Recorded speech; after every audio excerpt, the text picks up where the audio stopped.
to hold these kind of meetings. I would like to thank Governor Stein for being with us today. Some of the other dignitaries, Representative Green, Senator Daniels, thank you very much for being here. As we all know, Hurricane Helene did tremendous damage in Old Fort. And the last 15 months, we have slowly been rebuilding. We've come a long way. If you've been here before and you're back today, you can see a lot of difference. We've got a long way still to go, though, however, and we need a lot of help in getting there. Today's event is one that will help us move forward, and the town is very appreciative. On behalf of the Board of Aldermen and the town and the citizens, we thank the state for everything you've done and everything that you will help us do going forward. Now I'd like to turn it over to our fabulous governor, Governor Stein.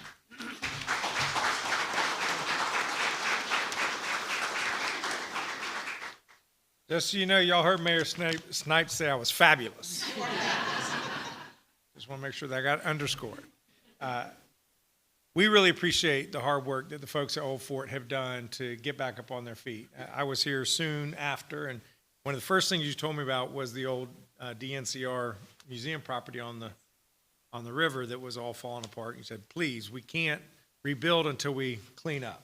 And that was when, actually, Secretary Wilson, who is the DEQ secretary, used to be Secretary of Natural and Cultural Resources, and he got on that right away. So Reed is doubly good to the people of Old Fort. Always good to be with legislators, Senator Daniel, Representative Prather, Representative Green, Representative Adams. Thank you. I want to really express my appreciation to the General Assembly that have been working together on a bipartisan basis to work with my administration, do everything we can to get North Carolina, Western North Carolina, back up on its feet as quickly as possible. And it's been a good team effort, and I'm very grateful. The people and communities of Western North Carolina have been busting their tails to get up on their feet after this storm. And what I ask my administration to do is work with the same level of urgency that the people of Western North Carolina are to help them recover. Last week, Secretary Wilson and I announced that the state is awarding $270 million to 26 Western North Carolina counties, towns, and water authorities. The funds are going to strengthen 58 separate water systems across the region. North Carolina got this EPA disaster money out for water systems faster than any other state impacted by Hurricane Helene. Urgency is the name of the game. I want to thank Secretary of Department of Environmental Quality, Reed Wilson. I want to thank the Division of Water Infrastructure Director, Shadi Eskoff. Where's Shadi? He and his team moved mountains. Not Western North Carolina mountains.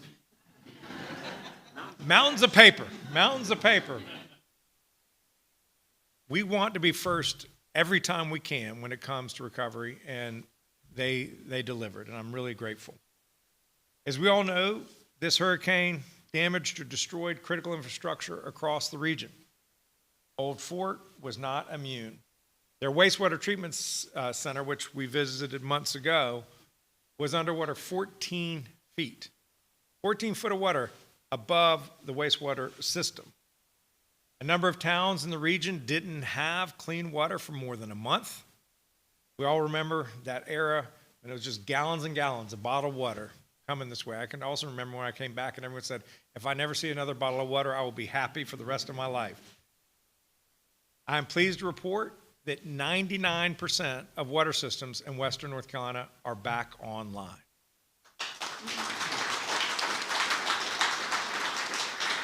Now, let's be clear.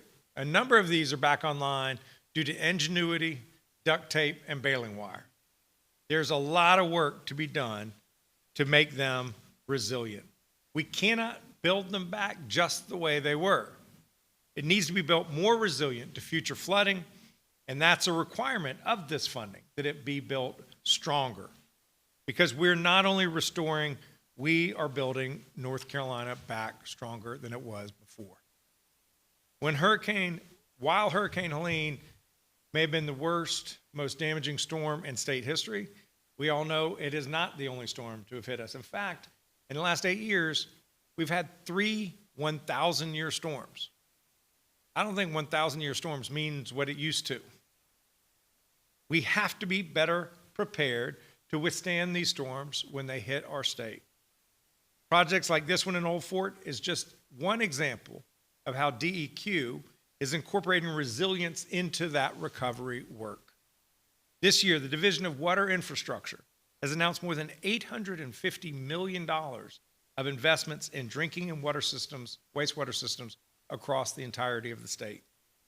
Just last week, Secretary Wilson was with Representative Bell in Wayne County breaking ground on a new stormwater wetland basin that will protect businesses and roadways from flooding in the future. More than that, it will save lives. We must use every opportunity we can to maintain, not just maintain the status quo, but improve upon it. We have to strengthen our communities in Western North Carolina and across the entire state. That's how we will keep towns, that's how we will keep people safe from natural disasters and prepare them to succeed in the future. At this point, I will ask Secretary Wilson to come forward. Thank you, Governor. Good afternoon, everyone. It's great to see you here, and it's nicer in here than it is out there. Mayor Snipe, you remember back in the spring, I think I came to visit just down the road where the stream bank had been destroyed by the storm, and there were drinking water pipes broken laying down in a creek, and you just had this huge task ahead of you, and you still the town still faces a lot of repair work, but it is wonderful to see and to know that Old Fort has made so much progress since then. And Old Fort is not alone. I mean, all across the mountains, towns have experienced major damage to their drinking water systems, their wastewater systems, their septic systems. Here it washed away portions of the water distribution system and the wastewater collection systems in several areas. And it was just kind of amazing to see that extent of devastation when I was here then. This is really important stuff. What is more basic to our lives and our quality of life than safe drinking water and having streams with good water quality, clean water, clean air? These are basic necessities of life, and this storm imperiled all of that in mountain communities.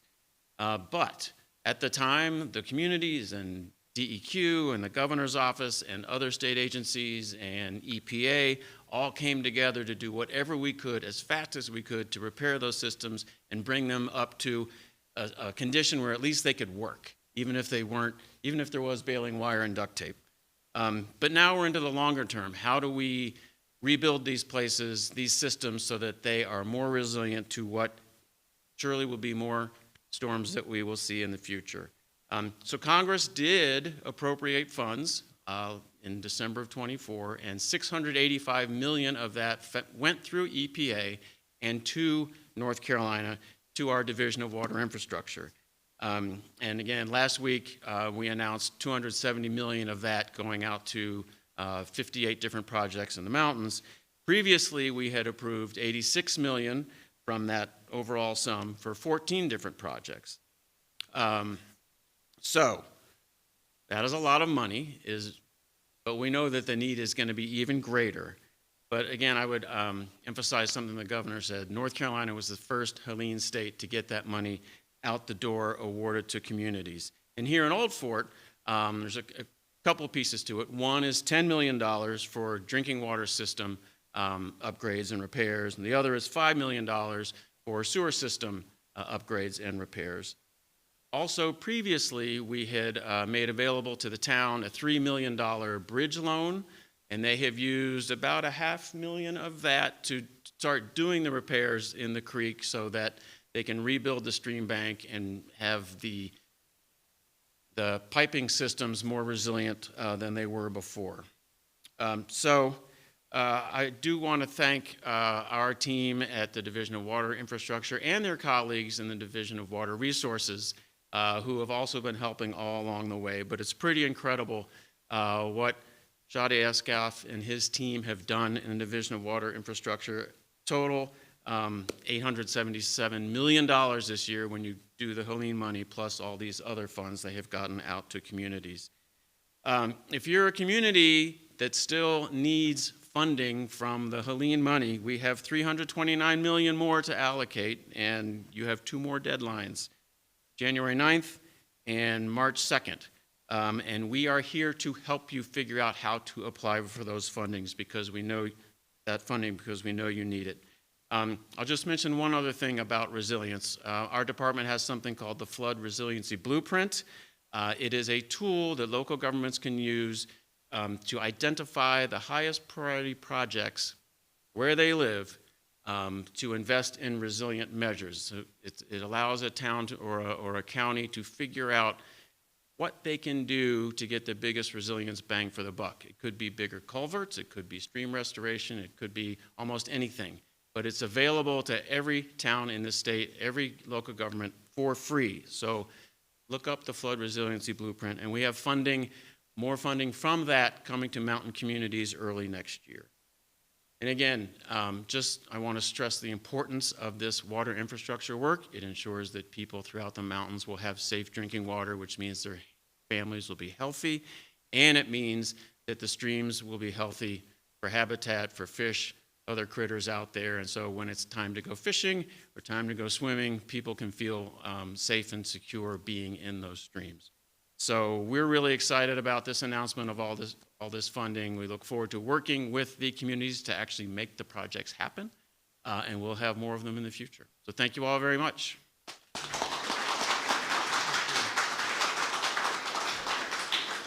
At this point, we're happy to take questions, and you can direct them to any of us. Yes.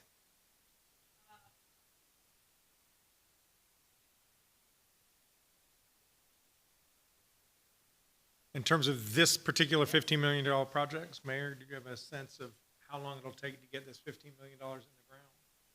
Years. I'm sorry. You're good. The $15 million, like they were saying, $10 million of it is for the water line repair and replacement. $5 million of it is for the sewer line repair and replacement. And adjacent to that is for manholes and fire hydrants. The water, we're talking 23,600 linear feet of water lines we'll be dealing with. In the sewer, we're talking 5,500 linear feet. So the projects that this grant money is going to support will take years to complete. It's not going to be a fast process, but once it's completed, the town of Old Fort's water and sewer system will be one of the best in the western North Carolina. Any other questions? Yes,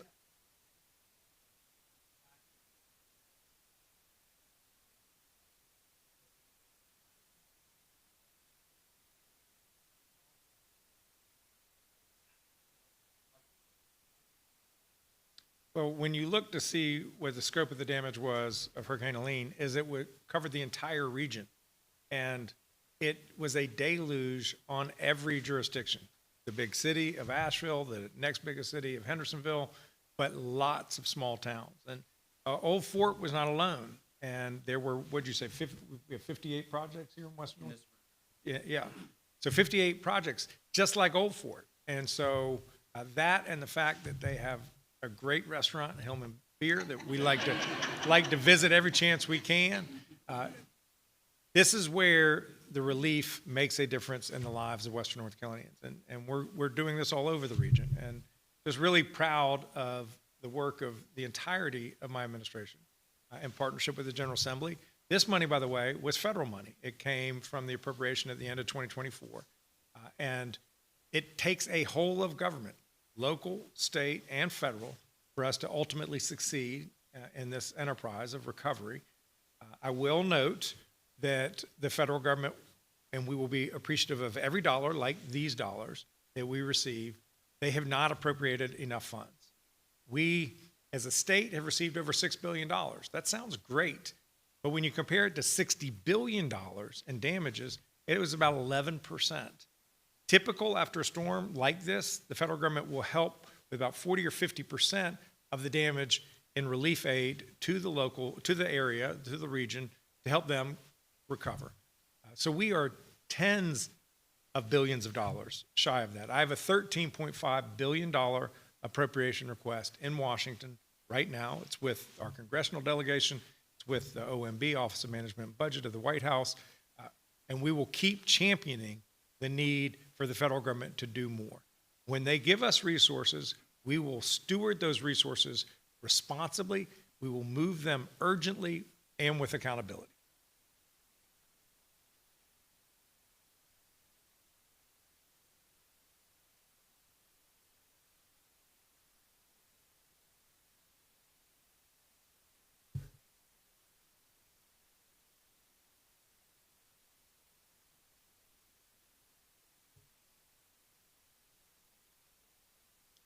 We have been championing our local governments that put money out the door with the full expectation that FEMA would reimburse them. It's called public assistance. When a lot of these local water systems, they got approval from FEMA, go ahead and fix that. Or there was all this debris. Let's get the debris out of the area. You go ahead and do it. We'll reimburse you later.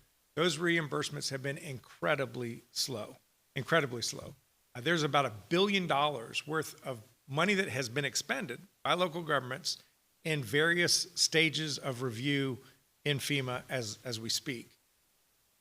Unfortunately, FEMA, the Secretary of Homeland Security, added another level of bureaucratic review before those reimbursements can happen. She has to sign off, the Secretary of Homeland Security has to sign off on every reimbursement of more than $100,000. Practically every one of these projects is more than $100,000. So it's adding an additional layer of red tape. We've been working extremely well with our congressional delegation. Particularly want to give shout outs to our U.S. Senators, Senators Tillis and Budd, Representative Edwards. They've been working hard to break that money loose. We have been working hard with the administration to break that money loose. We had, I think, about 28 million that was released last week. Wonderful. But there's another 50 or 60 million on the desk today. And what happens is it just immediately builds back up because it's taking too long for that review to happen.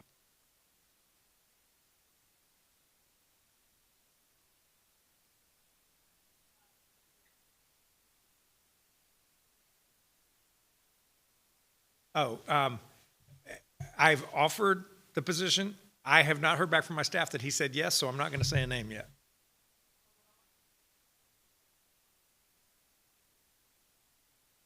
Just heartbreaking, just heartbreaking. I just learned about it 20, 30 minutes ago. I don't know that we know the number of casualties. Obviously, a number of people were impacted. Our hearts go out to those families. Nothing more tragic way to walk into the holiday season.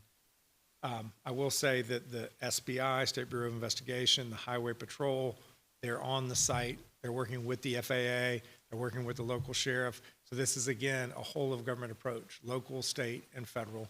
And they're going to do everything they can to figure out what happened because we don't want these kinds of accidents to occur. Just heartbreaking. Thank you.